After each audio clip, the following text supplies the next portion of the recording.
v. So here we want to find the angle between the two vectors u and v, which are given in component form. So what we're going to be using here to find the angles between the vectors is going to be the dot product, because remember there are two ways you can compute the dot product.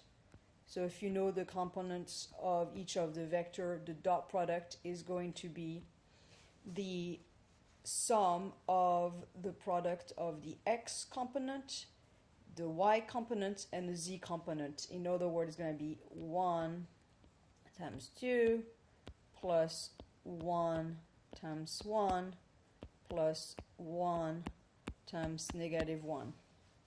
And this is going to be 2 plus 1 plus minus 1, so that's going to be 2.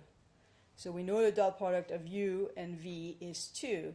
But also another way to compute, if you know the magnitude of the vector u and v and you know the angle between the vectors, then the dot product is also defined as the product of the magnitude of u with the magnitude of v with the cosine of the angle between the vectors.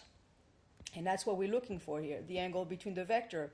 So that means that cosine theta is going to be the u dot v over the magnitude of v times the magnitude of u. So I already computed the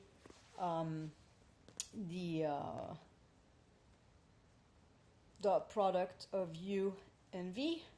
So now I'm just going to have to compute the magnitude of u, which remember that if it's in component form, the magnitude of a vector in component form is going to be the square root of the sum of the x component squared, the y component squared, and the z component squared. So here it's going to be square root of 3.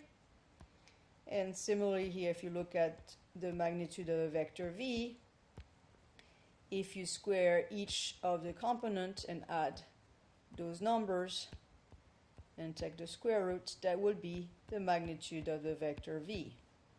So here is going to be 2 squared, 4 plus 1 plus 1, that means square root of 6. Thus we have cosine theta, which is u dot v, which we already found was 2,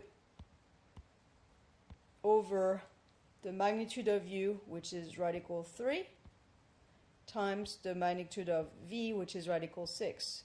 And that's 2 radical 18, which is 3 rad 2. But here I don't want a cosine, I want the angle. So to undo the cosine, we're going to look at the inverse cosine. Plugging into my calculator the inverse cosine of 2 radical 18, and I'm going to give you in degrees. That's about 61.2 degrees.